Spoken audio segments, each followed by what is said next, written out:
தேமுதிகவின் ஒட்டுமொத்த நிலைப்பாடு என்ன, ஒட்டுமொத்தமாக தேமுதிக யாரோட கூட்டணி அமைக்கிறது என்று விரும்புகிறார்களோ அந்த கூட்டணி நிச்சயம் அமைப்போம். நம்ம மாநாடுக்கு முன்னாடி கூட்டணி அமைஞ்சிட்டா அது நீங்கள் சொன்ன மாதிரி உங்ககிட்ட சொல்லிவிட்டு மாநாடு நடத்துவோம். இல்லை மாநாடு அன்றைக்கி தான் அறிவிக்க வேண்டிய ஒரு சுச்சுவேஷன் வந்தால் அன்றைக்கி அறிவிப்போம். அதில் அன்றைக்கும் ஏன்னா இன்றைக்கி என்ன சுச்சுவேஷன் உங்கள் எல்லாருக்கும் தெரியும், பத்திரிகை நண்பர்களாக உங்களுக்கு தெரியும். இன்றைக்கி எந்த கூட்டணி ஸ்ட்ராங், எந்த கூட்டணியில் யார் இருக்கா, எந்த கூட்டணியிலேருந்து யார் வெளியே வரப்போகிறா, எதையும் இந்த நிமிடம் நாம் கணிக்கவே முடியாது. மிக தெளிவாக மிக மிக அறிவுபூர்வமாக வருகின்ற தேர்தலில் தேமுதிக எடுக்கும் நிலைப்பாடு நிச்சயம் மகத்தான வெற்றி கூட்டணியாக மட்டும் இருக்கின்றதை மட்டும் நீங்கள் நான் உறுதியாக சொல்கிறேன். எஸ்ஐஆர் சொல்கிறாங்க, எஸ்ஐஆர் வந்தனா அதுவும் நம்ம ஒரு வாய்ப்பாக பயன்படுத்திக்கணும். அது உங்கள் வேலை என்ன, நீங்கள் என்ன செய்யணும் கீழே. நீங்கள் எல்லாமே தலைவர்கள், நீங்கள் தான் லீடர்ஸ். அங்கே உங்கள் தலைமையில் தான் இதெல்லாம் நடக்கும். அதெல்லாம் நீங்கள் முதல்ல தெரிஞ்சுக்கணும். ஏன்னா அடுத்தது இங்கே வந்திருக்கிறவங்க நிறைய பேர் அடுத்தது இன்னும் ஒரு 4-5 மாதத்தில் நீங்கள் எல்லாம் எம்எல்ஏ ஆக போகிறீங்க. அதில் ஒரு சில பேர் அமைச்சராகலாம் ஆக போகிறாங்க. அதன் பிறகு இன்னொரு 3-4 மாதத்தில் ஒரு டிஸ்ட்ரிக்ட் சேர்மனாக இருப்பீங்க, யூனியன் சேர்மன், நிறைய இருக்குது. அதில் நமக்கும் திமுகவுக்கும் என்ன வித்தியாசம் இருக்குது? தேர்தல் நேரத்தில் திமுக காரங்க பூத்தில் அவங்க அங்கே தான் கரெக்டாக எங்கே ஃபோக்கஸ் பண்ணுமோ அங்கே பண்ணுறான். ஆளுங்களை யாருன்னு பார்ப்பான், அது பிறகு யார் ஓட்டு போடலன்னு அவங்கள கூட்டிகிட்டு வருவான். இதில் தான் நமக்கும் அவங்களுக்கும் கேப் ஆகிடுச்சு. அமமுகவை தவிர்த்து விட்டு எந்த கூட்டணியும் வெற்றி பெற முடியாதுங்கிறது தான் எங்களது நம்பிக்கை. அந்த அளவு அமமுக இன்றைக்கு தமிழ்நாடு முழுவதும் எங்கள் கட்டமைப்பை பலப்படுத்தி இருக்கிறோம். பல மாவட்டங்களில் நாட் இன் சம் பாக்கெட்ஸ், பல மாவட்டங்களில் நாங்கள் டிசைடிங் ஃபேக்டராக இருப்போங்கிறது எல்லோருக்கும் தெரியும். நாங்கள் அந்த தேர்தலில் ஜெயிக்கணுங்கிறதுக்காக போராடிட்டு வர்றோம். அதுதான் எங்களுடைய நிலைப்பாடு. இந்த தேர்தலில் எங்கள் கூட்டணி வெற்றி பெறும். நாங்கள் இடம்பெறுகிற கூட்டணி தான் ஆட்சி அமைக்குங்கிற நம்பிக்கை எங்கள் தொண்டர்களுக்கும் எனக்கும் இருக்கு.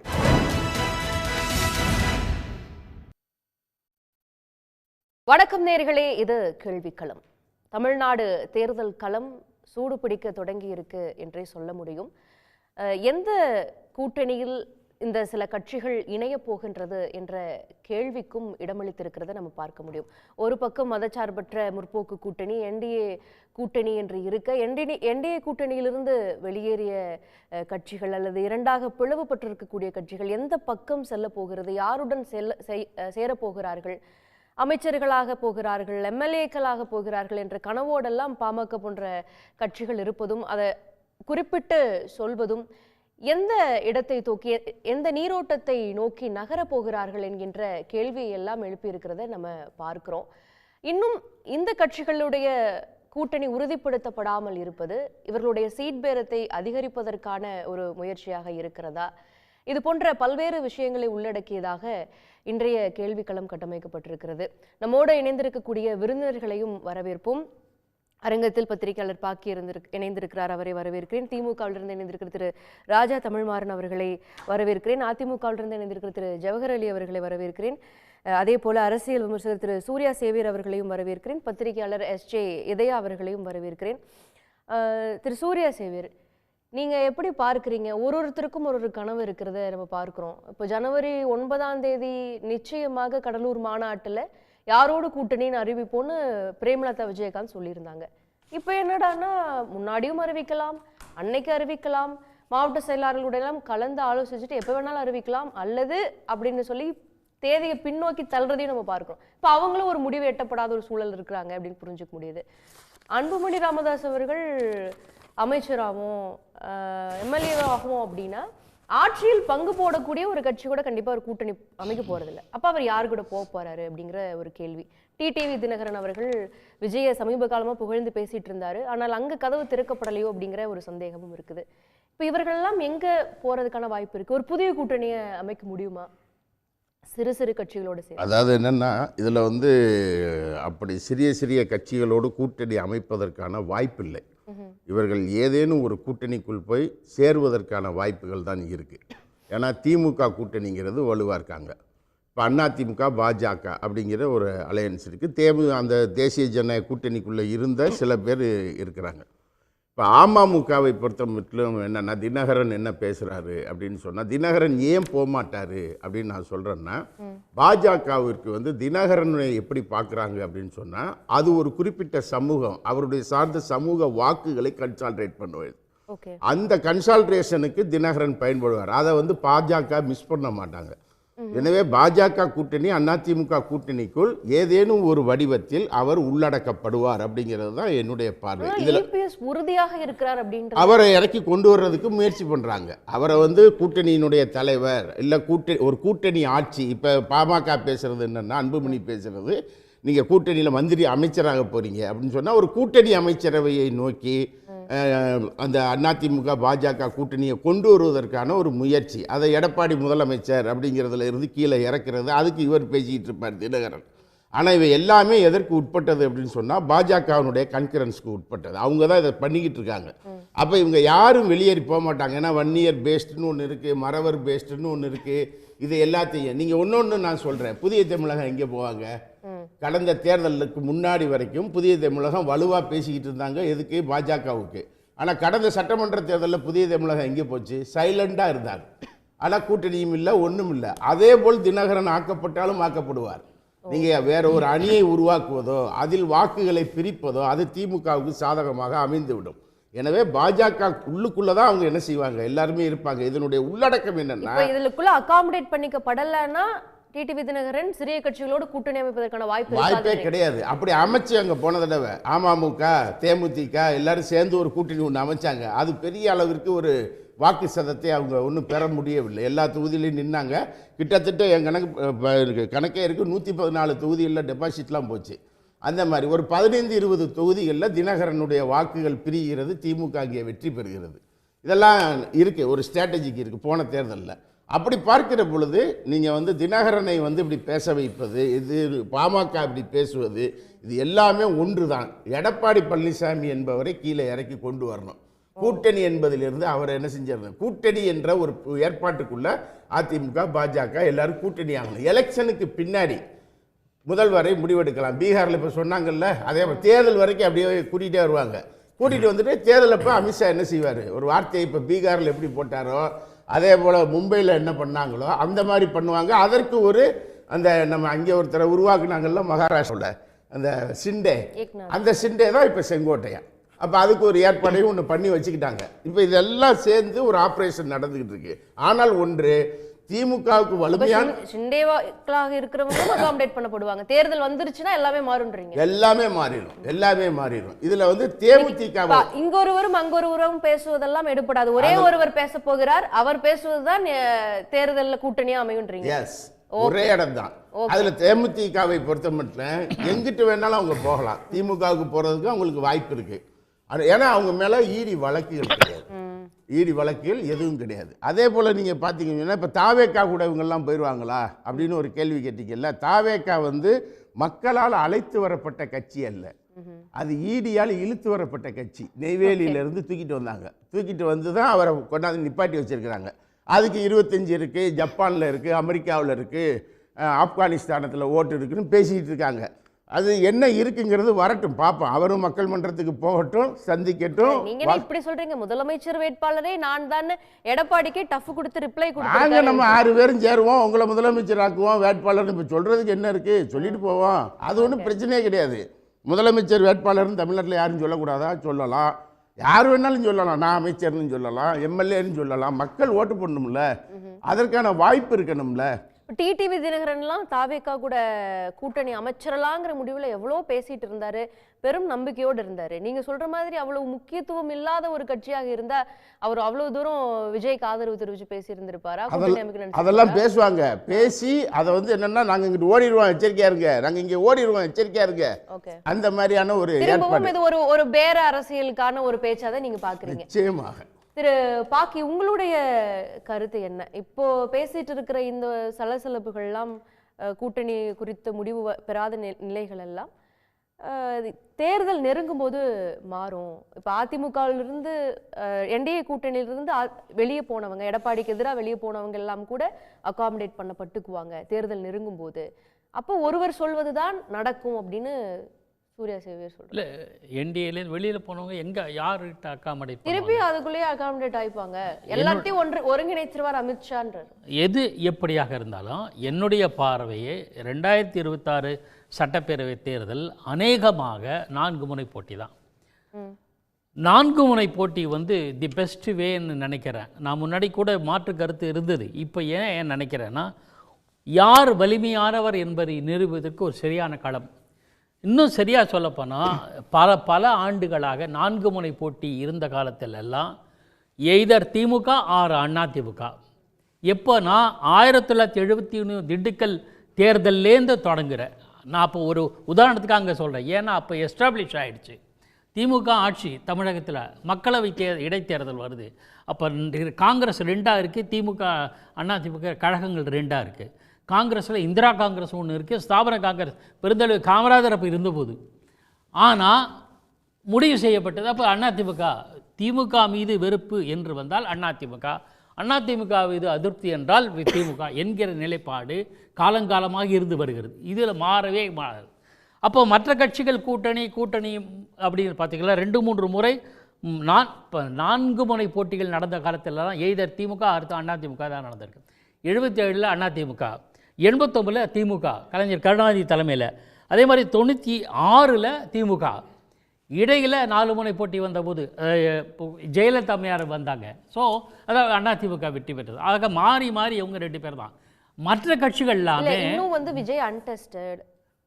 விஜய்க்கு வந்து விஜய் கூட்டணியில் இணைஞ்சா போதும் நினைக்கக்கூடிய கட்சிகள் நிறையா இருக்கிறத பார்க்குறோம். கூட்டணிக்குள்ளே கொண்டுட்டு வரணும்னு முயற்சி பண்ணுறதுல நம்ம பார்த்துட்டு இருக்கிறோம் இல்லையா? அப்போ நீங்கள் அந்த 4 முனை போட்டியில் களத்தில் இருந்த கட்சிகளையும் இன்னைக்கு தாவேக்க புது வரவாக வந்திருக்கிறதையும் ஒப்பிட்டு பார்க்க முடியுமா? அதுக்கு என்ன காரணம்னா, நீங்கள் அது சின்ன கட்சிகளை ஏன் கைவிடுறதுக்கு மனசு வரல அரசியல் கட்சிகள். நான் பொதுவாக பேசுகிறேன். என்னன்னா வாக்குகள் குறைஞ்சிடக்கூடாதுன்னு அப்படிங்கிற வாக்குகள் குறைஞ்சி இடங்கள் குறைஞ்சி பாதிக்கப்படக்கூடாது. 2011 தேர்தலில் 2006 தேர்தலில் புதுசாக கட்சி தொடங்கப்பட்டது தேமுதிக. அவங்க வந்தனால ஜெயலலிதா அம்மையாருடைய வெற்றி வாய்ப்பு பறிபோச்சு. காரணம் ஓட் ஷேரிங்கில் தேமுதிக போச்சு. 2011 அலையன்ஸ் வச்சாங்க, அவங்க மீண்டும் வந்தாங்க. ஸோ இதுதான் எல்லா காலத்துலையும் இருக்குது. 1999 அதிமுக 2ஆக பிரிஞ்சிருந்தது, திமுக வந்தது. பிறகு அடுத்த தேர்தலில் 2 பேரும் ஒன்றா சேர்ந்தாங்க. அதிமுக வந்து 2 அணிகளில் ஒன்றா சேர்ந்து அணிகள் சேர்ந்தது அந்த ஈக்குவேஷன் போக விரும்பலை. வாக்குகள் சிதறுவதை வச்சு தான் பண்ணுறாங்க. ஆனால் புதுசாக கட்சி வந்துச்சுன்னா என்ன மாற்றம் ஏற்படுத்தும் அப்படின்னா, பெரிய மாற்றம் ஏற்படுத்த முடியாது என்பதற்கு பாட்டாளி மக்கள் கட்சி 1989 தொடங்கிய பாட்டாளி மக்கள் கட்சி 96 களம் இறங்கிய 93 தொடங்கி 96 களம் இறங்கிய மறுமலர்ச்சி திமுக, பின்னாடி வந்த விஜயகாந்த் 2006 உருவான தேமுதிக, பிறகு மக்கள் நீதி மையம், இதெல்லாமே தனியாக நாங்கள் தனி என்டிடி அப்படின்னு சொல்லி வந்தாங்க.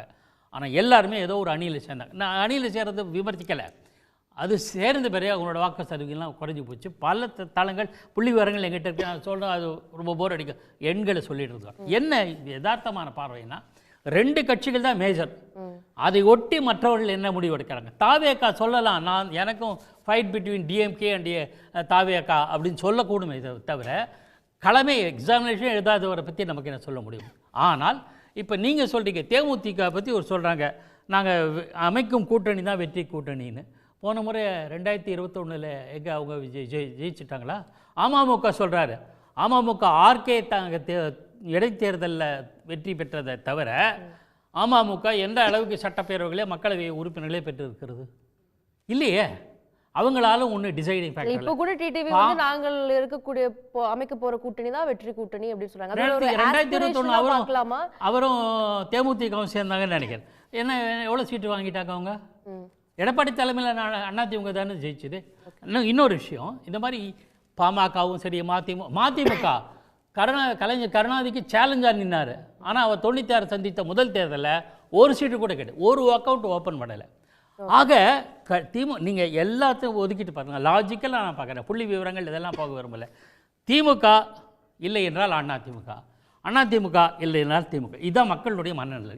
இதில் கிளியராக இருக்காங்க. மற்றதெல்லாம் எப்படின்னா, இந்த கத்திரிக்காய் எடை போடும்போது நிறைய கத்திரிக்காய் வைப்போம். 1 கிலோ கத்திரிக்காய் வாங்குறோம்னு வச்சுங்களேன், கல் அப்படியே கீழே இருக்கும், நிறைய கத்திரிக்காய் இருக்கும்.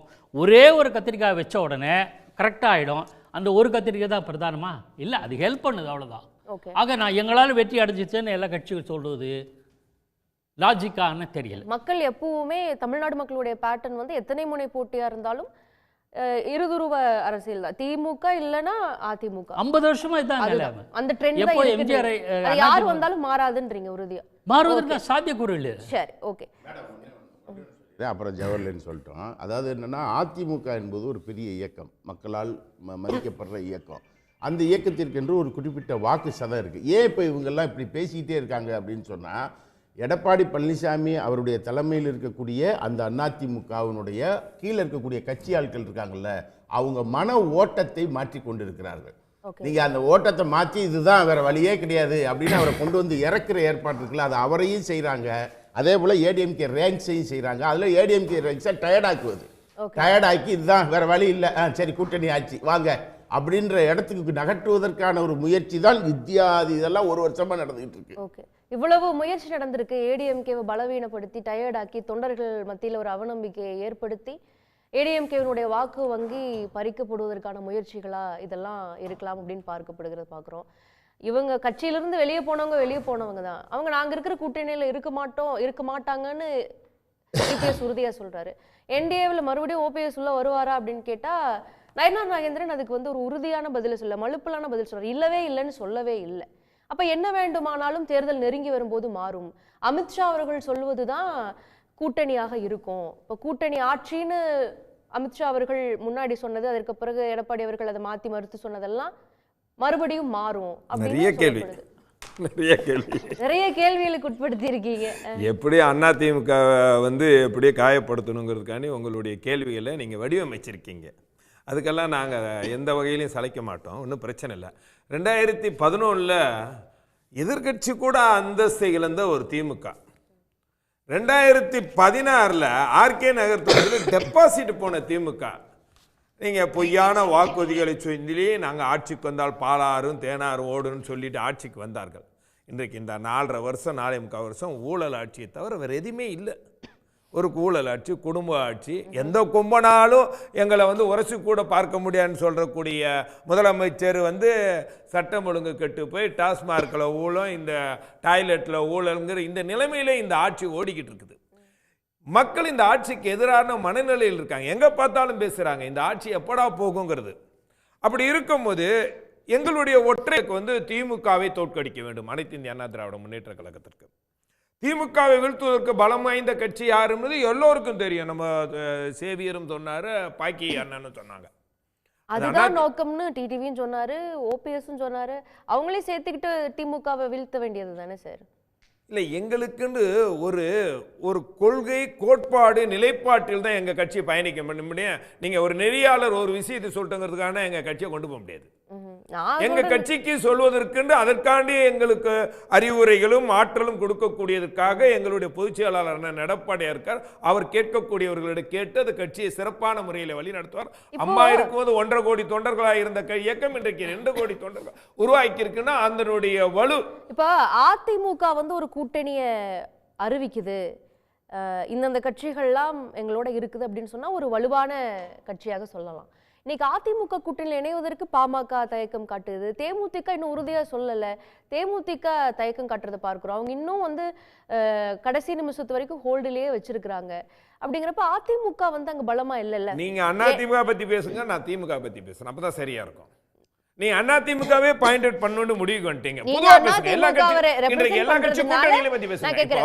உங்களுடைய நிலைப்பாடு அதிமுக மட்டும் இல்ல, நான் திமுக பத்தி பேசுறேன். நீங்க பேசுங்க, அவருக்கு பதில் சொல்வார், ராஜா சொல்வார். இன்றைக்கு வரக்கூடிய தேர்தல் களம் என்பதே வந்து மக்கள் எப்படி பார்ப்பாங்கன்னா, ஊழல் ஆட்சி இருக்கணுமா வேணாமா? ஏன்னா அதிமுக கடந்த முறை வந்து ஏற்கனவே வந்து தனிச்சு போட்டியிட்டு வெற்றி பெற்ற ஒரு இயக்கம். திமுகவுக்கு அந்த வரலாறு ஏதாவது இருக்கா? தனிச்சு போட்டியிட்டு வெற்றி பெற்ற சிஎம் என்ன சொல்றாரு ஸ்டாலினே, நாங்கள் கூட்டணி பலத்தோடு இருக்கிறோம், நீங்க தனிச்சு நாங்கள் பலத்தோட இருக்கிறோம் சொல்றதுக்கு அவருக்கும் அந்த தெம்பு இல்லை. காரணம் வந்து ஆனா திரு ஸ்டாலின் அவர்களிடம் தான் கூட்டணியில் இருக்கிற கட்சிகள் போய் சீட் எவ்வளவு வேணும்னு கேட்டு வாங்க போறாங்க. அவருதான் அதே போலதான் அனைத்து இந்திய அண்ணா திராவிட முன்னேற்ற கழகத்திலையும் கூட்டணி கட்சிகளுக்கு எவ்வளவு சீட்டு யார் யாருக்கு எந்த சீட்டுன்னு கொடுக்க கூடாது அண்ணன் எடப்பாடியார் தான். நீங்க அமித்ஷா இந்த பூச்சாண்டி எல்லாம் எங்க கிட்ட நடக்காது. ஏன்னா நீங்க கடந்த தேர்தலில் கூட கடந்த 2021 கூட அமித்ஷா வந்துட்டார், அவர் பெரிய ஆளுமை மிக்கவர், அவர் வந்தார்னா குறைஞ்சது 100 சீட்டு வாங்கிடுவார், இல்ல 60 சீட்டுக்கு கம்மியா வாங்க மாட்டாரு. அமித்ஷா ஒரு சாதாரண ஆள் இல்ல அப்படின்னு 19 சீட்டு எங்களை வந்து மிரட்ட முடியாது. ஆனா உங்களை மிரட்டி 63 சீட்டு வாங்கினாங்க திமுக. நான் திமுகவை சொல்றேன், திமுகவை மிரட்டி 63 சீட்டு வாங்கினாங்க 2G வழக்க காட்டி. அதுக்கு பிறகு அந்த காங்கிரஸ் அப்படியே தேஞ்சு கட்டருமா போய் கட்சி வளரலையா? 20 25 தொகுதி 20 தொகுதிக்கு வந்துருச்சு.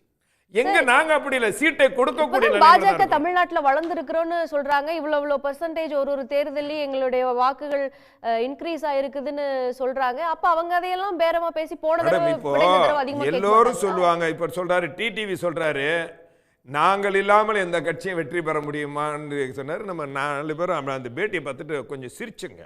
அவரு சொன்னார், இன்னொருத்தர் சொன்னாரு நாங்கள். அது வந்து அவர்கள் கட்சியினுடைய பலத்தை தொண்டர்களுடைய ஊக்குவிப்பதற்காக சொல்லக்கூடிய கருத்துக்கள் தவிர கள நிலவரம் என்ன? இன்னைக்கு கள நிலவரம் பாமக வாக்கு வங்கி அதிமுகவுக்கு முக்கியமான ஒரு வாக்கு வங்கி தானே. இப்ப பாமக உள்ள வரணும்னு அதிமுக பாமக என்டிஏ கூட்டணியில தான் இருக்கு. நீங்க ஏன் பிரிக்கிறீங்க? என்டிஏ கூட்டணி தானே பாமக இல்லன்னு சொல்லிட்டாங்களா யாராவது? இல்ல ராமதாஸ் அவர்களோ அன்புமணி ராமதாஸ் அவர்களோ? இல்ல நான் கேக்குறேன், இல்லன்னு சொல்லல. அவர் என்ன சொல்றாருன்னா, நாங்க எம்எல்ஏ நீங்க இருக்கிறவங்க எல்லாம் நாளைக்கு எம்எல்ஏ ஆவீங்க, அமைச்சர் ஆவீங்க அப்படின்றாரு. அப்பனா கூட்டணி ஆட்சிக்கு வழி இருக்கு அப்படிங்கறத சொல்லுவாங்க. எடப்பாடி பழனிசாமி அவர்கள் பாமக அவங்க கூட நின்னு போட்டிட்டு வின் பண்ணது அப்படின்னா அமைச்சரவையில பாமக இடம் கொடுப்பாரா? அது வந்து தேர்தலுக்கு பிறகு அது இந்த தமிழகத்தை பொறுத்த வரைக்கும் கூட்டணி ஆட்சி என்பதற்கு எந்த விதத்திலும் அது வந்து இந்த தமிழ்நாடு பொருத்தமான அது உள்ள இருக்க. ஒன்னு திமுக மைனாரிட்டி கவர்மெண்ட், திமுக 2006 இருந்தது, அப்ப கூட கூட்டணி ஆட்சி அமைக்கல. அண்ணா திமுக எப்பொழுதும் மைனாரிட்டி கவர்மெண்ட்ல என்றைக்கும் கூட்டணி ஆட்சி அமைச்சதுல. இன்றைக்கு திமுகவில் கூட்டணி கட்சிகள் என்ன சொல்றாங்க? சார பிழிஞ்சு இந்த திமுக சக்கையை கொடுக்குறாங்க, எங்களுக்கு அதிக சீட்டு கொடுப்போம், இது வந்து தலித்துக்கு எதிரான ஒரு ஆட்சி நடக்குது, RSS பின்பலம் கொண்ட ஆட்சிகள் திமுக கூட்டணி கட்சிகள் விமர்சனம் செய்யலையா?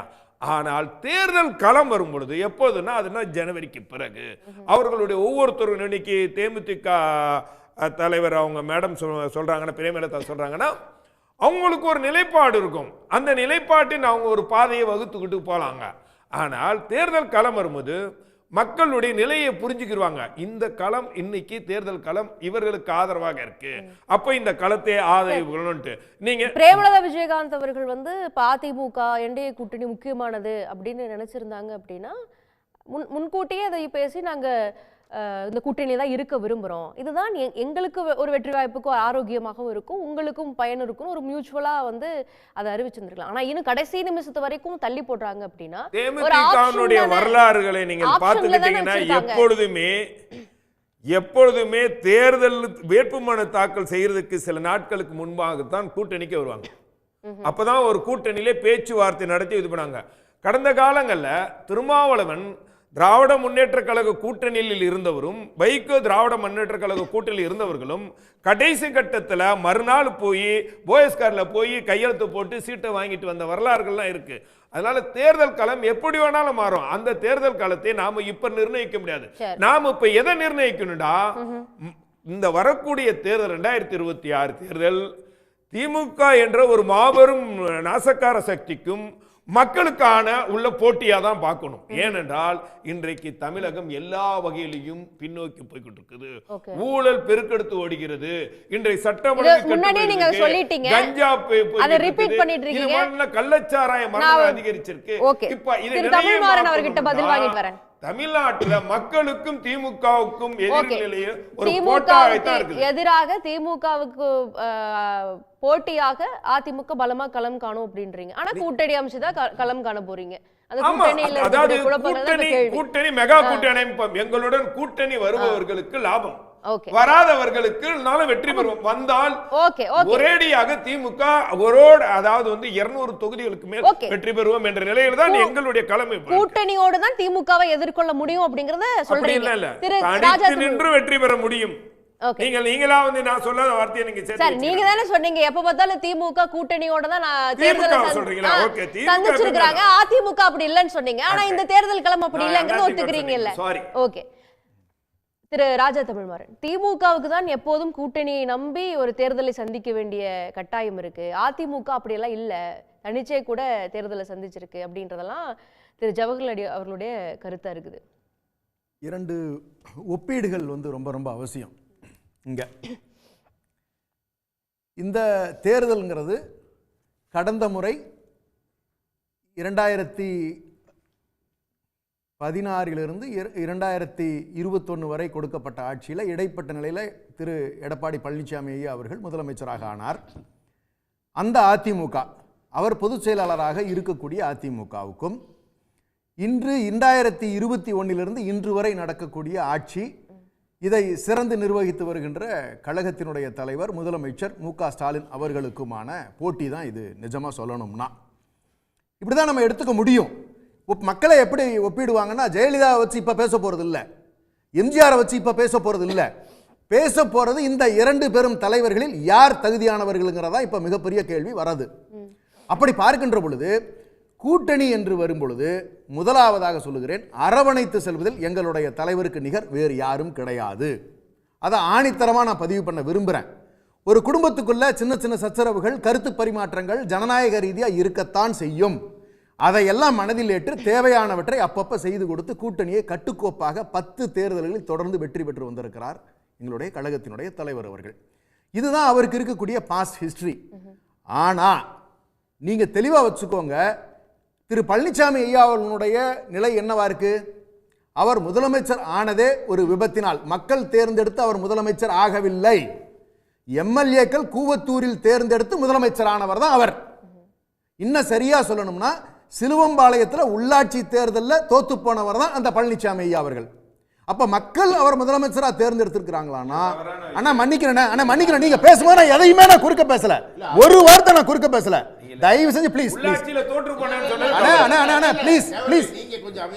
பொறுமை, நீங்க பேசலாம், நாங்க அமைதியா கேட்கிறோம். நீங்க பேசும்போது நீங்க என்னென்னமோ சொன்னீங்க, நான் குறுக்க பேசவே இல்ல. ப்ளீஸ், நான் வந்து விமர்சிச்சீங்க, அவர் வந்து பண்ணட்டும் மேடம், அவர் கடைசியா நீங்க லைன்ல விடுங்க, அவர் பேசட்டும். அடுத்த பாயிண்ட்க்கு வாங்க, இன்னொரு கெஸ்ட் காத்துட்டு இருக்காரு. அப்படி இருக்கக்கூடிய சூழ்நிலையில இங்க இருக்கக்கூடிய கூட்டணி ரொம்ப தெளிவா வச்சிருக்காங்க மேடம். இங்க இருக்கக்கூடிய, இன்னும் சரியா சொல்லணும்னா, தன்னுடைய கட்சியை கட்டுக்கோப்பா வச்சிருக்காரு. நீங்க இந்த கட்சியில் இருக்கக்கூடியவர்கள் இன்று ஒரு சின்ன தவறு புரிஞ்சாங்கன்னா கூட கடுமையான நடவடிக்கைகள் வருகிறது. அது மட்டும் அல்லாமல் நீங்க இன்னும் சரியா சொல்லணும்னா, தன்னை ஒரு காலத்தில் எதிர்த்த அண்ணன் வைகோ அவர்களை கூட இன்று உரிய மரியாதையோடு கூப்பிட்டு அன்போடு அரவணைத்து தன்னோடு வைத்திருக்கிறார். இப்படிப்பட்ட ஒரு கூட்டணி தான் இந்த கூட்டணி. இந்த கூட்டணி தமிழர்களுடைய நலன் காக்கின்ற கூட்டணி. கட்சிகள் சீட் பேரத்தில் அதிகமாக கேட்பதற்கான ஒரு சூழலை இப்ப இருக்கக்கூடிய ஒரு இந்த அரசியல் களம் இன்னொரு ஆப்ஷன் வந்து உருவாக்கி இருக்கு அப்படின்னு சொல்றாங்க. இல்ல மேடம், அது வந்து கட்சிக்குள்ள அந்த தேர்தல் சூழ்நிலைகள்ல எல்லாரும் ஒரு விஷயத்தில் தெளிவா இருக்காங்க. தமிழ்நாட்டினுடைய நலன் காப்பதற்காக ஒன்றிணைந்து நிற்கக்கூடிய கூட்டணி இந்த கூட்டணி. இது இந்த கூட்டணியை பத்தி நம்ம வச்சுட்டோம். கூட்டணி கட்சிகளும் அப்படியே தான் நினைக்கிறாங்க. அவங்க அந்த மனநிலை தான் இருக்காங்க. ஏன்னா நீங்க திருமாவளவன் அண்ணன் எடுத்துக்கோங்க, நீங்க அண்ணன் வைகோ அவர்கள் எடுத்துக்கோங்க, நீங்க இருக்கக்கூடிய இந்த கூட்டணியில் இருக்கக்கூடிய காங்கிரஸ் செல்வப்பிரந்தகை அண்ணன் எடுத்துக்கோங்க, தமிழ்நாட்டினுடைய நலனுக்காக பேசுகின்றவர்களாகத்தான் இருக்கிறார்கள். அதுல யாருமே காம்ப்ரமைஸே பண்ண கிடையாது. பிரச்சனை எங்க இருக்குங்கிறத நான் தெளிவா சொல்றேன். இன்னைக்கு பிரேமலதா அக்கா ஒருத்தர் மட்டும்தான் வந்து என்னன்னா, எந்த பக்கம் வேணாலும் போகக்கூடிய ஒரு மனநிலையில் அவங்க இருக்காங்க. அப்படிதான் நம்ம சொல்லணும். ஏன்னா அவங்களுக்கு வந்து இடி வழக்குகள் கிடையாது. அப்ப அவங்க இங்கேயும் வரலாம், அங்கேயும் போகலாம். அப்படி ஒரு அவங்க வந்தாலும் இங்க கதவுகள் திறந்தது இல்ல. அது அந்த கூட்டணி அந்த தேர்தல் நெருங்குகின்ற பொழுது எடுக்கக்கூடிய முடிவுகளாகத்தான் அது அமையும். அவர்கள் என்ன கோரிக்கை வைக்கிறாங்க, அது இங்க கூட்டணி கட்சிகள் எப்படி இடம் இருக்கு, பல்வேறு விஷயங்கள் இதுலயும் இருக்கத்தான் செய்யுது. அது தலைவர் எடுக்கக்கூடிய முடிவு. அப்ப அந்த நேரத்தில் தான் அவங்க ஒருத்தருக்கு அந்த ஆப்ஷன் இருக்கு. அந்த கூட்டணியில இன்னைக்கு பேசுகின்ற அண்ணன் திரு அன்புமணி அவர்களுக்கோ, ஏன்னா அவர் வந்து 68வது ஹியரிங் அப்பியர் ஆகணும் இடி வழக்குல. டெல்லி ஹைகோர்ட்ல நடக்கக்கூடிய இடி வழக்குல 68வது ஹியரிங் டிசம்பர் 7ஆம் தேதி அவர் அப்பியர் ஆகணும். அப்படிப்பட்ட ஒரு நிலையில தான் அவர் மாட்டிக்கிட்டு இருக்காரு. அப்ப அவர் எல்லாம் எக்காரணம் கொண்டு எந்த சூழ்நிலையிலையும் அவர் பாஜகவை மீறி, அமித்ஷா அவர்களை மீறி ஏதாவது பேச முடியுமானா வாய்ப்பே கிடையாது. ஒண்ணு.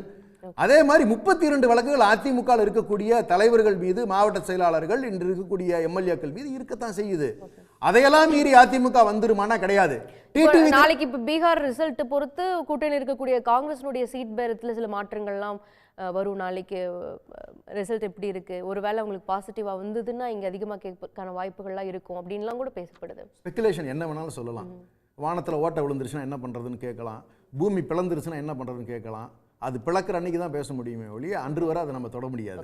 அதனால் யூகத்துக்கு இடம் கொடுக்க வேண்டாம். இன்னும் ஒரே ஒரு முக்கியமான கருத்தை பதிவிட விரும்புகிறேன். இவர்கள் கூட்டணியை பொறுத்தவரையில் நான் தெளிவாக சொல்லுகிறேன், நீங்கள் முதல்ல அமமுகவை உங்கள் கூட்டணிக்குள்ளே கொண்டு வரணும். உங்கள் கட்சியை நீங்கள் பலப்படுத்தணும்னா ஓபிஎஸ்ஸை கொண்டு வரணும், செங்கோட்டையனை கொண்டு வரணும். முதல்ல அந்த கூட்டணி ஃபர்ஸ்ட் உருவாகணும். அதுக்கு பிறகுதான் அவங்க கூட இந்த மற்ற கட்சிகளோட கூட்டணி உருவாகணும். ஆனால் இந்த கூட்டணிகள் எல்லாத்தையும் யார் சாத்தியப்படுத்துவதற்கான வாய்ப்புகள் இருக்குன்னா, வழக்குகளால் இவர்களை எல்லாம் பின்னி பிணைந்து வைத்திருக்கின்ற பாரதிய ஜனதா என்ன முடிவெடுக்கிறதோ, கடைசியா அமித்ஷா அவர்கள் என்ன சொல்லுகிறாரோ அதை கேட்கக்கூடிய மனநிலையில தான் இருக்காரு. இன்னைக்கு அண்ணன் பேசுறதுனால பழனிசாமி நடக்க போறது இல்ல. திரு இதய ரொம்ப நேரமா காத்துட்டு இருக்காரு. முடியாது, ஒளிவ முடியாது. வரேன். திரு இதய, நீங்க எப்படி பார்க்கறீங்க? ஒரு பக்கம் அதிமுகவிலிருந்து பிரிந்து போனவர்கள் என்டிஏ கூட்டணிக்கு வெளியில் இருக்கிறத பார்க்கிறோம். அவர்களும் கடைசி நேரத்துல உள்ள இணைக்கப்படுவார்கள். அப்படி இணைக்கப்படலை அப்படின்னா அவர்கள் வாக்குகளை பிரிப்பதற்கான வாய்ப்புகள் இருக்கு. இன்னும் அதிமுக கூட்டணியில இருக்கிறோம், என்டிஏ கூட்டணிக்குள்ளதான் இருக்கிறோம்னு உறுதியாக சொல்லாத கட்சிகள் இருக்கிறத பார்க்கிறோம். தேமுதிக எந்த பக்கம் போக போகுது அப்படிங்கிற கேள்விகள்லாம் இருக்கிறத பார்க்கிறோம். இந்த ஒரு கூட்டணி முடிவு இதுவரைக்கும் எட்டப்படாததற்கான ஒரு காரணம் என்ன? இது ஒரு சீட் பேரத்தை நோக்கியதா? நீங்க இதெல்லாம் எப்படி பாக்குறீங்க? இல்லை, திரு சேவியர் சார் சொன்னது வந்து ஒரு கத்திரிக்காய் வச்சா இறங்கிரும்னார்ல, அதுதான் வந்து எலெக்ஷனில் ரொம்ப முக்கியம். ஏன்னா ஒரு ஓட்டை கூட தவற விடக்கூடாதுன்னு தான் ஒவ்வொரு அரசியல் கட்சியும் நினைப்பாங்க. அதனால் வந்து நீங்கள் 181 ஓட்டில் டி நகரில் வெற்றி தோல்வி மாறிடுச்சு, தென்காசியில் 300 சொச்சம் ஓட்டில் மாறிடுச்சு. இது மாதிரி பல 1000க்கு குறைவான வாக்குகளில் இதெல்லாம் வந்து நீங்கள் 151னா ஒரு 80 ஓட்டு மாறி இருந்தால் வெற்றி தோல்வி மாறி இருக்கும். அப்படிங்கிறப்ப அந்த கடைசி கத்திரிக்காய் வைக்கிறோம்ல, அது ரொம்ப முக்கியம். ஏன்னா 3% வீட்டில் மக்கள் நல கூட்டணி வந்துச்சு, அங்கே 6% பிரிக்குது. 3% வாக்கில் திரும்ப ஜெயலலிதா கவர்மெண்ட் திரும்ப அங்கே ஆட்சிக்கு வருது. அதனால் அந்த ஒவ்வொரு கட்சியுமே சிறு கட்சிகளை யாருமே விடமாட்டாங்க. அவங்க தனியாக நின்னாங்கன்னா அவங்க வாக்கு வாங்குவாங்களா? இப்போ அமமுக தேமுதிக தனியாக நின்னாங்க, 1.5% ஓட்டு தான் வாங்கினாங்கன்னா, அது தனியாக நின்னப்போ அவங்களுக்கு வந்து அவங்களுக்கு இருக்கிற வாக்கு கூட உலகாது. ஏன்னா இந்த வாக்கு போட்டோம்னா இது வந்து பலனளிக்காது அப்படின்னு அவங்களுடைய ஆதரவாளர்களே பல பேர் போடாமல் யார் வரக்கூடாதுன்னு நினைக்கிறாங்களோ அவங்களுக்கு எதிரானவர்களுக்கு அந்த வாக்கை செலுத்திடுவாங்க. அந்த மாதிரி இருக்கனால வந்து அந்த கூட்டணியாக சேரும்போது அது வேறு விதமாக போலரைஸ் ஆயிரும். அதனால் அது வந்து அந்தந்த அரித்மெட்டிக்காக அவங்க வாங்கின ஓட்டு சதவீதத்தை மட்டுமே. அப்படி பார்த்தீங்கன்னா நீங்கள் மக்கள் நல கூட்டணி அவங்க தனித்தனியாக வாங்கின வாக்குகளை கூட்டினீங்கன்னா 10%க்கு மேலே வரும். ஆனால் அவங்க வாங்கினது 6% தான். அது மாதிரி வந்து ஒன்னொன்றுலையுமே வந்து சிறு சிறு கட்சிகளை வந்து யாருமே ஒதுக்கி தள்ள மாட்டாங்க. அவங்க இருக்க இப்போ அவங்களாம் என்ன சொல்கிறாங்க, எல்லாருமே இப்போ தேமுதிகவாக இருக்கட்டும், திரு டிடிவி அவர்களாக இருக்கட்டும், நாங்கள் இருக்கிற கூட்டணி தான் வெற்றி பெறும் அப்படின்னு சொல்கிறாங்கன்னா, அதை ஒரு விதத்தில் அவங்க இவர் ஜவஹர் அலி சார் சொன்ன மாதிரி அவங்கவுங்க தங்களுடைய கட்சிகளை வந்து பலப்படுத்துறதுக்காக ஒரு இவங்களுக்கு சொல்கிறதுக்காக சொல்லிக்கலாம், தைரியப்படுத்துறதுக்காக. அதே நேரத்தில் இது இன்னொரு மாதிரியும் பார்க்கலாம், எந்த கூட்டணி வெற்றி பெறுமோ அந்த கூட்டணியில் நாங்கள் இருப்போம் அப்படிங்கிறதுக்கு இது ஒரு அடையாளமாக நம்ம எடுத்துக்கலாம். அந்த கூட்டணியில் தான் அவங்க சேர போகிறாங்க, எந்த கூட்டணி வெற்றி பெறும்னு அவங்க நினைக்கிறாங்களோ அந்த கூட்டணியில் இணைய போகிறார்கள் அப்படிங்கிற ஒரு உள்ளர்த்தத்தையும் நம்ம அதிலிருந்து எடுத்துக்கலாம். இதில் வந்து நீங்கள் வந்து பார்த்தீங்கன்னா கடந்த முறை பார்லிமெண்ட் தேர்தல் அவர்லாம் இப்ப எந்த கூட்டணியை தேர்ந்தெடுப்பார்? யாரு? அவர் அதிமுகவையும் ஆட்சிக்கு வரக்கூடாது, திமுகவும் ஆட்சிக்கு வரக்கூடாது அப்படின்னு சொல்றாரு. ஆனா நாங்கள் இருக்கக்கூடிய கூட்டணி வெற்றி பெறும்னு சொல்றாரு. அது ஒரு மியர் ஸ்டேட்மெண்டா நம்ம எடுத்துக்கணுமா, இல்ல அதுல ஒரு கணக்கு இருக்குன்னு நினைக்கிறீங்களா? திரு டிடிவி அவர்களா? ஆமா. இல்லை, டிடிவி அவர்கள் வந்து இப்போ சமீப காலமாக திமுக ஆட்சிக்கு வரக்கூடாதுன்ற மாதிரி பேசுன மாதிரி எனக்கு ஞாபகம் இல்லை.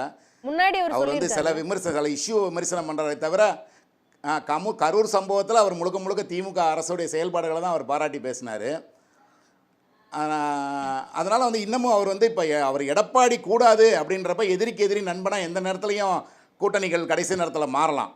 இப்போ வந்து கடந்த முறை அதிமுக கூட்டணி இருந்ததில் நீங்கள் திரு கிருஷ்ணசாமி இப்போ அவர் அதில் இல்லை. அதே மாதிரி நீங்கள் என்டிஏல இருந்த புதிய நீதி கட்சியும் இப்போ விஜய் விஷயத்தில் அவங்க மாறி பேசியிருக்காங்க. அருந்ததியர் விவகாரத்தில் திரு டாக்டர் கிருஷ்ணசாமி மாற்றி பேசிட்டார். அதனால் இவங்க யாருமே இப்போ வந்து அதிமுக தேமுதிக இல்லை அப்புறம் தான் முடிவெடுப்போம்னு சொல்லிட்டாங்க.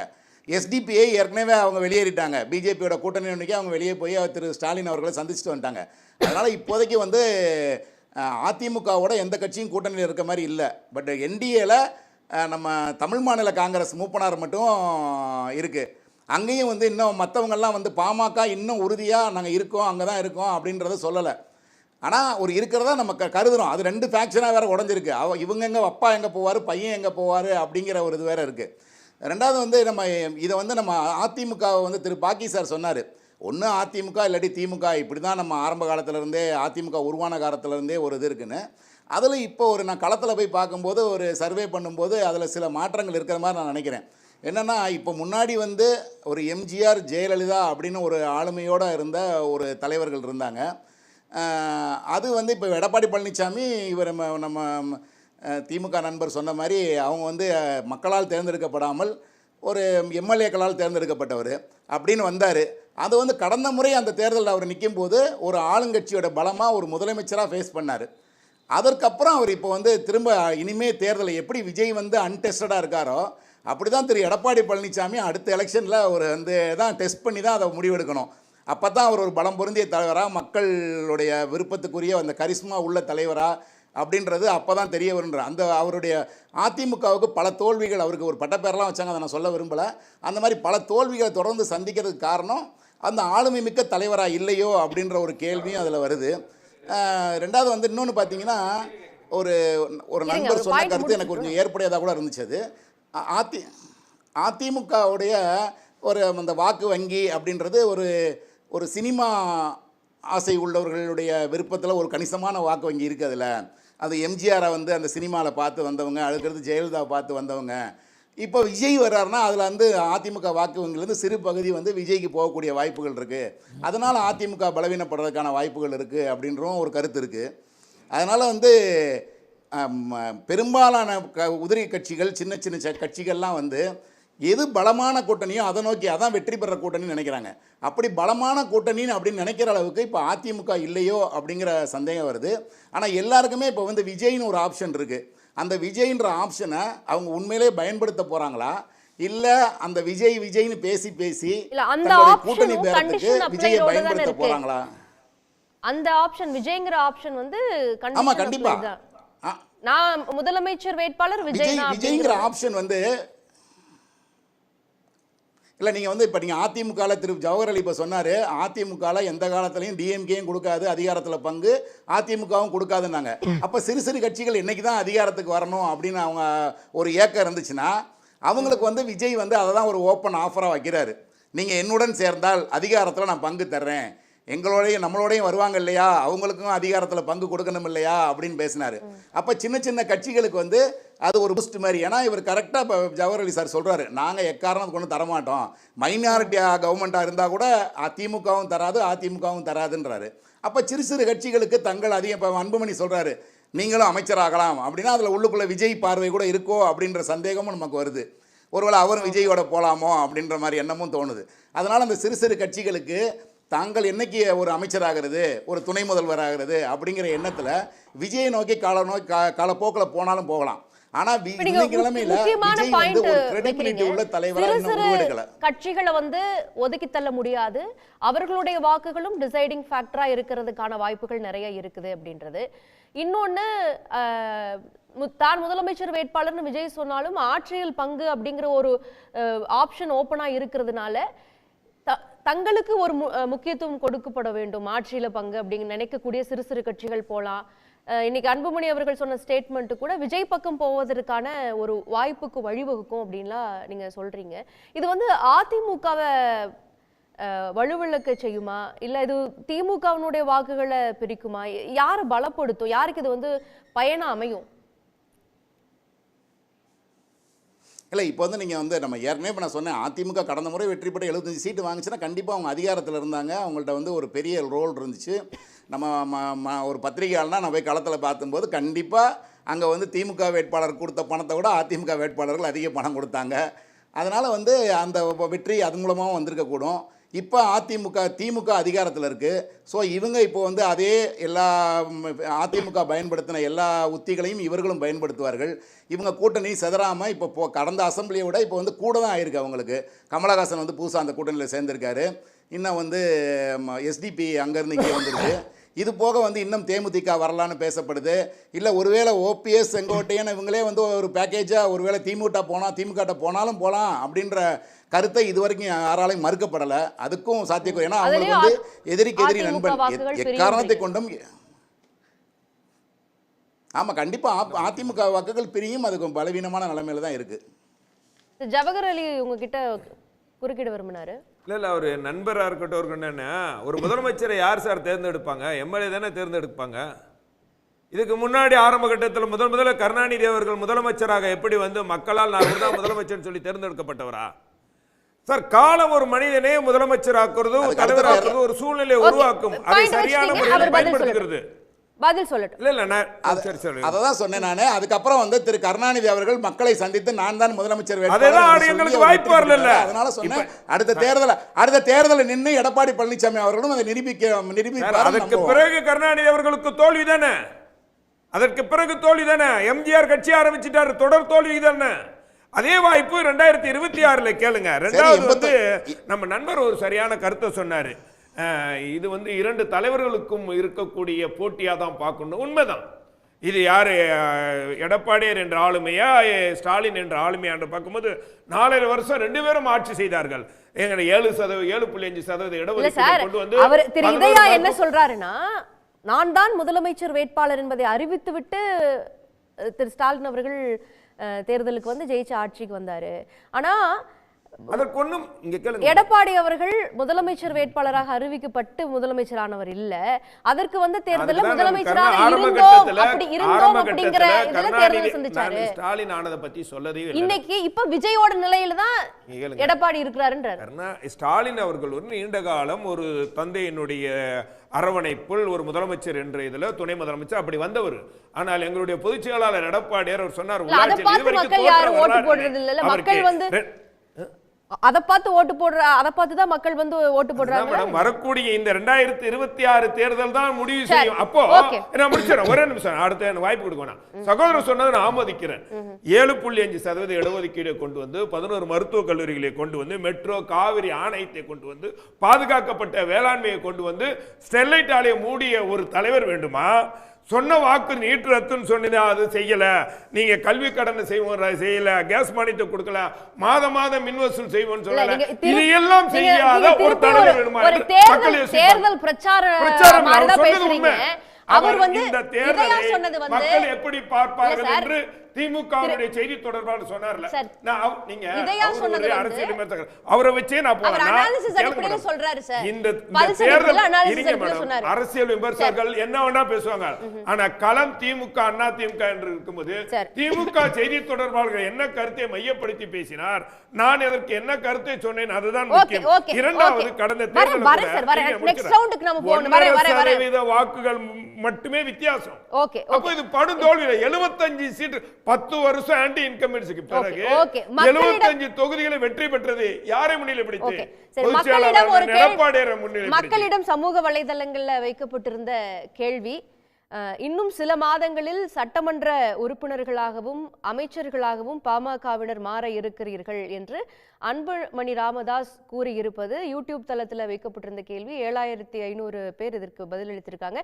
நிர்வாகிகளை தேர்தலுக்கு தயார்படுத்த என்று 25 விழுக்காட்டினரும், சீரியஸாக பார்க்க தேவையில்லை என்று 51 விழுக்காட்டினரும், எல்லோரும் சொல்வதுதான் என்று 24 விழுக்காட்டினரும் கருத்து தெரிவிச்சிருக்காங்க. திரு சூர்யா சேவியர், நீங்க எப்படி பார்க்குறீங்க? அதாவது என்னென்னா, மொத்தத்துக்கு அது ஒன்றும் இல்லை அப்படிங்கிற மாதிரி தான் இருக்குது. எல்லாம் 100% கூட்டி பார்த்தோம்னா அது ஒன்றும் இல்லை. அவங்க ஏதோ கட்சியை கால்களை உற்சாகப்படுத்த பேசுகிறாரு அப்படிங்கிறது ஒன்று. இப்போ என்னென்னா, இந்த கூட்டணி அப்படின்னு சொல்லி ஒன்று பேசுகிறோம். கூட்டணினா தான் அப்படி இல்லாட்டினா ஜெயிக்கவே முடியாது அப்படிங்கிறாங்கல்ல. நீங்கள் வந்து அது அதிமுகவுக்கும் பொருந்தும் திமுகவுக்கும் பொருந்தும். கூட்டணிங்கிறது வந்து நீங்கள் இப்போ இது இருக்குல்ல, கடலை மாவு இருக்குல்ல, கடலை மாவை மட்டும் அப்படியே போட்டு மிச்சர்னு சாப்பிட முடியுமா? அதில் 2 வேர்க்கடலை இருக்கும், அதில் 2 கிஸ்மிஸ் பழம் இருக்கும், 4 முந்திரி பருப்பு இருக்கும், கருவேப்பிலையும் இருக்கும், எல்லாமே இருக்கும். இருந்தால் தான் அது மிக்சர். அதுதான் கூட்டணி. மாலைன்னு ஒன்று இருந்தால் ஒரே சைஸில் இருக்காது, எல்லா பூவும் சேர்ந்தது தான் ஒரு மாலை. அதுதான் கூட்டணி. இதுக்கெல்லாம் விளக்க ஏராளமாக கொடுத்துருக்காங்க. அந்த உதிரியா இருக்கக்கூடியவங்க சிறு சிறு கட்சிகள் ரொம்ப முக்கியமானவங்க. அது ரொம்ப முக்கியமானது. அவர்களுக்கு திமுக அகாமடேட் பண்ணிக்குமா? இங்க அதிமுக என்டிஏ கூட்டணிக்குள்ள போகாமல் இருக்கக்கூடியவர்களையும் உள் சேர்த்திக்க விரும்புமா? இல்ல அவங்க ஒரு விஜய் அப்படிங்கிற ஒரு ஆப்ஷனுக்கு போனா அது திமுகவுக்கு ஏதாவது ஒரு பாதிப்பு ஏற்படுத்தும்னு நினைக்கிறீங்க? ஒரு பாதிப்பு ஏற்படுத்தாது. திமுக கூட்டணி அப்படிங்கிறது வந்து அதை இவர் சொன்னார்ல, யாரு நம்ம இதயா சொன்னார்ல, திமுக கூட்டணிங்கிறது ஒரு பாலிசி மேக்கிங். அது வந்து பாஜக எதிர்ப்பு. இப்போ இவர் சொல்கிறார்ல, அண்ணா திமுகனுடைய சாதனைகள் என்ன, திமுக என்ன இது பண்ணுச்சுன்னு சொல்கிறார்ல, அது சிலிண்டர்லேருந்து ஆரம்பித்து சமையல் எரிவாயிலிருந்து அப்புறம் இந்த பெட்ரோல் விலை, டீசல் விலை, இப்படின்னு நம்ம உட்காந்து ஆண்டுக்கு 2 கோடி பேருக்கு வேலை. அவர் விமர்சனங்களையும் இல்ல, அவர் சொன்னார்ல, அந்த மாதிரி ஒவ்வொருத்தரும் பேச ஆரம்பிச்சிருவாங்க. அப்படிப்பட்ட பாஜகவை தூக்கிக்கிட்டு எதுக்கு நீங்க தமிழ்நாட்டுக்குள்ள வாரீங்கன்னு கேட்பாங்க. அதுக்கெல்லாம் அவங்க பதில் சொல்லட்டும், அதெல்லாம் வேற. ஆனால் நான் என்ன சொல்கிறேன்னா, இந்த சின்ன சின்ன கட்சிகள் இருக்குல்ல, இப்போ வந்து 2014க்கு பிறகு பொலிட்டிக்கல் சினோரியாக மாறி இருக்கு. அது பாஜக என்பது மத்திய அதிகாரத்தில் இருக்கிறது. அந்த பாஜக தமிழ்நாட்டில் கவர்னர் மூலமாக மிரட்டுகிறது ஆட்சியை. ஒரு ஆட்சியை நடத்த விட மாட்டேங்கிறாங்க. கவர்னர் மூலமாக மிரட்டுறாங்க, ஈடிங்கிறாங்க, என்னென்னமோ செய்கிறாங்க. ஆனால் இதற்கெல்லாம் ஒரு மாநில ஆட்சி இடம் கொடுக்கவே இல்லை. மோதி வா பார்ப்போம்னு நிற்காங்க. ஆனால் 4 கார் மாறி போய் ஒரு கூட்டணியை என்ன செய்கிறாரு, வைக்கிறாரு. கூட்டணிக்காக நான் போவே இல்லைன்னு சொல்லிட்டு தான் போனார். நான் வேற ஒரு வேலையை அதிமுக ஆஃபீஸ் போகிறேன்னு சொன்னவர் அவர் அங்கே போயிட்டார். போனதுக்கு பின்னாடி அவர் கூட்டணி அமைச்சார்னு அவரும் சொல்லலை, அவர் ட்விட்டு போடுறாரு. எங்க பிக் பாஸ் வந்து ட்விட்டு போட்ட உடனே என்ன செய்யுது, கூட்டணின்னு ஒன்று தெரியுது. 1 வருஷத்துக்கு முன்னாடியே நான் என்ன சொல்ல வரேன்னா, தமிழ்நாட்டில் திமுகவும் அதிமுகவும் மக்களால் விரும்பிய, அந்த தலைவர்கள் விரும்பி ஆட்சி நடத்திய கட்சிகள் தான். ஆனால் இன்றைக்கு அதிமுக, ஜெயலலிதா அம்மையார் கேட்டாங்க, மோடியா லேடியா, இன்னைக்கு எதுக்கு நீங்க மோடியை கூட்டிட்டு வாரீங்க, அந்த அம்மா ஆளுமை மிக்க அப்படிப்பட்ட அதிமுகனா நீங்க ஏன் அவரை தமிழ்நாட்டுக்குள்ள கூட்டிட்டு வாரீங்கன்னு கேட்கிறாங்க. அப்ப தமிழ்நாட்டு மக்கள் இந்த மாதிரி பாஜக 10 ஆண்டு காலங்கள் தமிழ்நாட்டு மக்களை மோசடி செய்திருக்கிறது, இந்தியாவை மோசம் செய்திருக்கிறது. அதற்கு எதிரான கருத்து தமிழ்நாட்டில் வலுவாக இருக்கிறது. அவர்களோடு சேரக்கூடியவர்கள் தோல்வியை சந்திப்பார்கள். 2021லையுமே எடப்பாடி முதலமைச்சர் சொல்லி தான் வந்தாங்க. இல்லைன்னா 2021ல நம்ம இந்த 2 தலைவர்கள் பத்தி இப்ப சூழ்நிலை பத்தி மட்டும் பேசணும். அதை வச்சு நான் தெளிவா சொன்னேன். ஜெயலலிதா அம்மையாரை வச்சு பேச வேண்டாம், எம்ஜிஆர் வச்சு பேச வேண்டாம், இதை வச்சு பேசுவோம். அவர் சொல்றது அப்படிப்பட்ட அதாவது இருவரும் ஒரு கோடியில் இருமலர்கள். அதாவது ஜெயலலிதா அம்மையார், அதாவது மோடியும் ஜெயலலிதா அம்மையார் வந்து 1 கோடியில் இருமலர்கள். ஆனா அந்த அம்மா 75 நாள் படுத்து கிடந்தாங்க. அந்த இருமலர்ல ஒரு மலர் வரவே இல்லை. இந்த மலர் உதிர்ந்து போச்சு. அப்ப இதெல்லாம் வந்து தமிழ்நாட்டு மக்கள் பார்க்க மாட்டாங்களா? அப்ப பாஜக தன் அதிகாரத்தை பயன்படுத்தி மாநில கட்சிகளை நொறுக்குகிறது. அந்த நொறுக்குதலில் இப்போது அதிமுக சிக்கி இருக்கிறது. அது பரிதாபத்திற்குரியது என்ற பார்வைதான் தமிழ்நாட்டு மக்களுக்கும் இருக்கு, எனக்கும் இருக்கு. அதிமுக வலுவாக இருக்க வேண்டும் என்ற விருப்பம் எனக்கும் உண்டு. ஆனா அப்படி இல்ல. அது அது என்ன செய்கிறது, ரொம்ப கீழே போயிட்டு பாஜகவுக்கு அடிமையாக இருக்கு அப்படிங்கிறது தான் அது இருக்கு. அந்த அடிப்படையில் தான் நம்ம வரேன். ஓகே, அவர்கிட்ட போயிட்டு நான் வரேன். ஜவஹர் அலி அண்ணா ஒரு சில விஷயம் சொன்னாங்க. 7.5% ஒதுக்கீடு கொடுத்தோம்னு சொல்லி சொன்னாங்க. மொத்தமாக நீட்டை தூக்கி அங்கே கொடுத்துட்டு நீங்கள் என்ன சார் 7.5% எங்களுக்கு பிச்சை போடுறது? ஒரு அடிப்படை நியாயமே வேண்டாமா? நீட்டில் நீங்கள் வந்து பண்ண தவறு வந்து ஐஎம் மெடிக்கல் கவுன்சிலில் நீங்கள் வந்து கன்வெர்ட் பண்ணினது தான் அது வர்றதுக்கான காரணமாச்சு. அதான் ஒரு வாழ்க்கையில் தயவு செஞ்சு வந்து மறுக்கவே முடியாது. இது வரலாற்று பிழை. இது ஒன்று. அடுத்தது ஸ்டெர்லைட் ஆலையை மூடினோம்னு சொன்னார். தூத்துக்குடியில வரலாறுல தன்னுடைய மக்களை சுட்டுக் கொன்னதை டிவியில பார்த்து தெரிஞ்சுக்கிட்டேன்னு சொன்ன ஒரே முதலமைச்சர் அத பெருமையா ஸ்டெர்லைட்டை மூடணும்னு சொல்றாரு. இது என்னன்னு எனக்கு புரியல. அடுத்து ஊழல்னு சொல்லிக்கிட்டு இருந்தாரு. நான் கேட்கிறேன், ஊழல் குற்றச்சாட்டுல ஒரு முதலமைச்சர் ஜெயிலுக்கு போன வரலாறு உங்க கட்சி தலைவருக்கு தான் உண்டு, ஜெயலலிதா அம்மையாருக்கு. எப்படி இதெல்லாம் வந்து ஒரு சாதகமா பேசுறாருங்கிறது எனக்கு உண்மையிலே புலப்படல. ஒரு விஷயம் நீங்க தெளிவா கூட்டணிக்கு வாங்க. ஏன்னா அவரும் திமுக ஆட்சி மேல விமர்சனங்களை நான் பேசவே கூடாது, நான் வந்து பாசிட்டிவா தான் பேசணும்னு நினைச்சேன். ஆனா அவர் திரும்ப அதுக்கே கொண்டு போய் சொல்ல வச்சிருக்காரு. அவர் அதெல்லாம் பேசணும் நான் பேசிருக்க போறது இல்ல.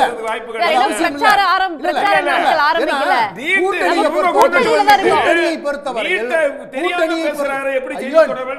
நீங்க medical council, Indian medical council DMK Congress கொண்டு வந்தது தெரியாம ஒரு மிகச்சிறந்த செய்தி தொடர்பாளர் பேசுறாரு. அதுல இருந்து கடந்து வாங்க. அதுல இருந்து கடந்து வாங்க.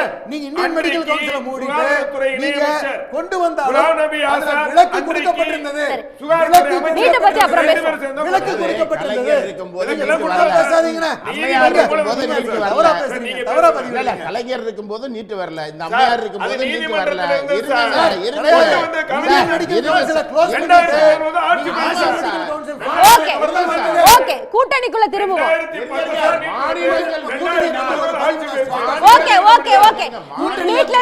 நீட்ல இருந்து வாங்க கூட்டணிக்கு போய்டும். தலைப்புக்குள்ள வந்துரும். தலைப்புக்குள்ள நான் ரொம்ப தெளிவா சொல்றேன் மேடம், நீங்க தெளிவா வச்சுக்கோங்க. 2 கொடியை பார்த்து எதிர்க்கட்சி தலைவர் பழனிசாமி பாத்தீங்களா, ஒரு அரசியல் தலைவர் ஜெயலலிதா அம்மையார் இவங்கெல்லாம் ஒப்பிட்டு பேசுறாங்கல்ல, ஒரு கூட்டத்தில் 2 கொடியை பார்த்தவொடனே நீங்க சந்தோஷப்படுற அவ்வளவு ஒரு வீக்கான ஒரு தலைவரா நீங்க போயிட்டீங்களே. அது அவனு இல்லன்ட்டான் இன்னைக்கு நிலவரத்துக்கு. சின்ன கட்சிகளும் அவரை வந்து ஒரு லீடரா அக்செப்ட் பண்ணி போற மனநிலையில இல்லாததுதான் இப்ப அவருக்கு இருக்கிற பெரிய பிரச்சனையே. நீங்க அவங்க பழனிசாமி ஐயா அவர்களை ஏற்காததுனாலதான் இன்ஃபேக்ட் சரியா சொல்லணும்னு சொன்னா பாட்டாளி மக்கள் கட்சியில பிரிவு இருக்கிறதுக்கு ஒரு பெரிய காரணமும் அதுவா தான் இருக்கு. ராமதாஸ் ஐயா விரும்பல, அன்புமணி ஐயா விரும்புறாரு. அப்ப அங்க குடும்பத்துல அந்த பிரச்சனைக்கு காரணம் வந்து இதுதான். கூட்டணி கட்சியில இருக்கிற தேமுதிக வெளியே போயிடுச்சு. கூட்டணி கட்சி அவரு கட்சியிலேயே நாளா உடஞ்சு நிக்குது. இவ்வளவு பெரிய பலவீனத்துக்கும் காரணம் மக்களுடைய மனநிலை மட்டுமல்ல, தான் சொந்த கட்சிக்காரங்க மனநிலையும் புரியாத மனநிலையில பழனிசாமி அவர்கள் கட்சி நடத்துறாருங்கிறதா இந்த பிரச்சனைக்கு அத்தனைக்குமே காரணம். சரியான தலைமை இருந்தால் அவர்கள் எல்லோரும் அந்த தலைவரை ஏற்று இருப்பார்கள். இன்னைக்கு எங்களுடைய கூட்டணி வலுவாக நிற்பதற்கு காரணம் சரியான தலைமை, எல்லோரையும் அரவணைத்து செல்கின்ற பண்பு, மக்கள் விருப்பத்தை மட்டும் செயல்படுத்துகின்ற வழிமுறைகள், தமிழ்நாட்டு நலனை காக்கிறதுக்கு. இப்ப அவரை பொறுத்த வரைக்கும் அவரு சந்தோஷமா இருக்காரு மேடம். நீங்க பழனிசாமி வருத்தத்துல இருக்காருன்னா கிடையவே கிடையாது. அந்த கட்சிக்காரனுக்கு பிரச்சனை ஜெயிக்கணும், கட்சி ஜெயிக்கணும், ஆட்சிக்கு வரணும்னு இருக்காது. இல்ல அந்த எண்ணம்லாம் அவருக்கு இருக்கிற மாதிரி தெரியல. ஏன்னு கேட்டுக்கிட்டீங்கன்னா அவருக்கு அந்த வழக்குகள்ல பிரச்சனை இல்லாம இருந்தா போதும், தான் குடும்பத்தை காப்பாத்தினா போதும். இதை தவிர நான் தெளிவா மீண்டும் மீண்டும் பதிவிட்டு சொல்றேன், ஸ்ட்ராங்கா பதிவிட்டு சொல்றேன், அவர் ஹாப்பியா தான் இருக்காரு. அவருக்கு பாவலா காட்டி ஊரை ஏமாத்திட்டு இருக்காரு, அவ்வளவுதான். அவரு தேர்தல் அரசியலுக்கு நிக்கிறதா இருந்தா தன்னோட கட்சிக்காரங்க எல்லாம் என்ன தேர்தல் வருது, நீங்க டிடிவி செங்கோட்டையன் இப்ப வந்துட்டாரு வெளியே. நான் கேட்கிறேன், ஈரோட்டுல உங்களுக்கு வாக்கு வங்கி அடி வாங்க போகுது. கடைசி பாக்கெட் உங்களுக்கு ஸ்ட்ராங்கா இருந்த கொங்கு ரீஜன்ல நீங்க இன்னைக்கு முடிஞ்சிட்டீங்க. பாக்கி சேலம் மட்டும் தான் இருந்துட்டு இருக்கு, அதுவும் முடிஞ்சிச்சு உங்களுக்கு. எல்லா இடங்களையும் நான் 2 கெஸ்ட் கிட்ட கள்ள ஓட்டு போட்டு ஜெயிச்ச மாதிரி நம்ம ஜெயிக்க முடியாது. ரெகுலர் தேர்தலை பத்தி ஏன் எதிர்க்கிறீங்க? வாக்கு வங்கி பல வாரம் உடைஞ்சு கிடக்குது, என்ன பண்ண போறாங்கன்னு அவர் கேட்டாரு. திமுகல 4 அணிகள் இருக்கு. உதயநிதி ஸ்டாலின் அணி, ஸ்டாலின் அணி, கனிமொழி அணி, இப்படி எல்லாம் அணிகள் இருக்கு. அதே போல அப்போ ஒரு கட்சி ஒரு தலைவர் அப்படி நீங்க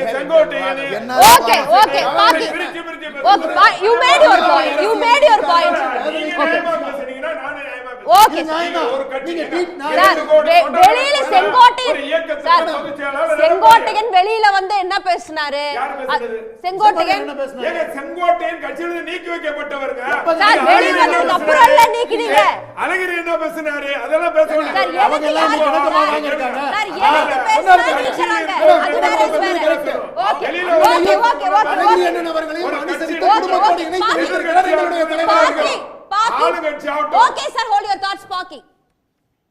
இந்த விவாதமே வந்து கூட்டணி பற்றியதும் தேர்தல் அமைப்பு பற்றியதும், ஒரு கட்சியோ அல்லது ஒரு கூட்டணியை வெற்றி பெறுவதற்கு 4 ஃபேக்டர் 5 ஃபேக்டர் இருக்கு. தனிநபர் எனக்கு இவ்வளவு நேரம் வாய்ப்பே தரல, எனக்கு நான் நிறுத்திக்கிறேன். அதுக்கு தேவையில்லை, நான் வேற எங்கேயாவது பதிவு பண்ண வேண்டிய கருத்துக்களை நான் வந்து லாஜிக்காவும் அனலிட்டிக்கலாவும் பேசுறேன். மற்றவங்க குறுக்கிட்டீங்கன்னா அதுக்கு நாங்க மற்றவர்கள் செய்கிற விவாதத்துக்கு இல்லை, I am not happy with that. நான் என்ன சொல்ல, 5 ஃபேக்டர் சுருக்கமாகவே சொல்லிடுறேன். 5 ஃபேக்டர்: தனிநபர் செல்வாக்கு, அரித்மெட்டிக், கூட்டணி பலம், ஐடியாலஜி அண்ட் பர்ஃபார்மன்ஸ். இதுதான் ஒரு கட்சி வெற்றியை தோல்வியை நிர்ணயிக்கிறது. நீங்கள் அரித்மெட்டிக்னா 1989 கலைஞர் கருணாநிதி வெற்றி பெறுது, கட்சிகள் பிரிந்ததுனால, அதிமுக பிரிந்ததுனால அங்கே அரித்மெட்டிக் வெற்றி பெறுது. 2001 திமுக ஜெயலலிதா ஆட்சிக்கு வந்தது காரணம் அதே அரித்மெட்டிக் தான். கலைஞர் கருணாநிதி தலைமையில் நிறைய கூட்டணி இருந்தது. கூட்டணி மட்டும் அல்ல, கூட்டணி வந்து நான் சொன்னேன், ஒரு கத்திரிக்காய் உதாரணம் சொன்னேன்னா அது முக்கியம்தான், ஆனால் அது மட்டுமே இல்லை.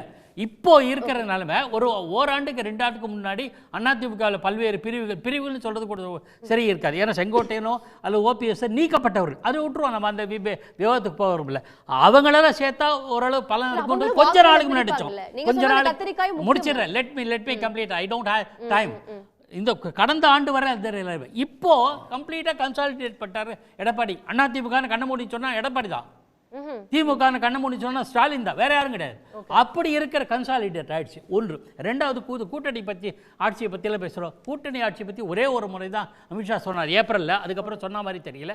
ரெண்டாவது கூட்டணி ஆட்சி இந்த நாட்டில் பிழைக்காதுன்றது 1980 சமமாக பிரிச்சுக்கிட்ட திமுக காங்கிரஸ் களத்தில் இருந்தபோது அது போச்சு. இதனால் எல்லா தலைமையும் பார்த்துட்டு இருந்தோம்னா எல்லாத்தையும் கணக்கு பார்த்துட்டு இருந்தோம்னு வச்சுங்களேன், பர்ஃபார்மன்ஸும் ஒரு கணக்கு, தலைவர்களும் ஒரு ஆளுமை அதுபடி இப்பெல்லாம் டிபேட் பண்ணணும் வச்சுக்கலாம். ஒருத்தரை வச்சு இன்னொருத்தர் கம்பேர் பண்ண மாட்டேன். எம்ஜிஆர் மாதிரி ஜெயலலிதா, கலைஞர் மாதிரி ஸ்டாலின் கிடையாது. அப்படிதான் இன்னும் இருக்கு. நீங்க வாய்ப்பு கொடுத்தா பேசுறேன். ஓகே, இதையா என்கிட்ட நேரம் அதிகமா இல்ல, ஒரு 30 செகண்ட்ஸ்ல நீங்களும் உங்களோட கன்க்ளூஷன் சொல்லிடுங்க. இதில் வந்து முரண்பாடான கூட்டணி கட்சிகளில் முரண்பாடான கூட்டணின்றதே இருக்காது. ஆனால் இவங்க அவங்களோட போக முடியாது, அந்த லாஜிக் இருக்குது அப்படின்லாம் நம்ம இனிமேல் பேசவே முடியாது. ஏன்னா ஏற்கனவே இப்போ நம்ம பேசப்பட்டது மாதிரியே திமுகவும் ஒரு காலத்தில் பாஜகவோட கூட்டணி வச்சுருந்துருக்கு.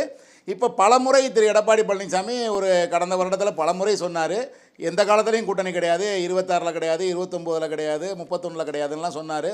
இப்போ அவரும் கூட்டணி வச்சுருக்காரு. அதனால் வந்து இப்போ சிறு சிறு கட்சிகள்லாம் இன்றைக்கி மாறி திமுகவோட திரும்ப கூட்டணிக்கு போகிறதுக்கோ அல்லது அதிமுக பக்கம் திரும்ப வர்றதுக்கோ அல்லது விஜய் கூட போகிறதுக்கோ யாருக்கும் எந்தவித முரண்பாடும் மக்கள் அதை ஒரு பெரிய விஷயமா எடுத்துக்குவாங்க அப்படிங்கிற பயமோ சஞ்சலமோ தேவையில்லை அப்படின்னு ஆயிடுச்சு.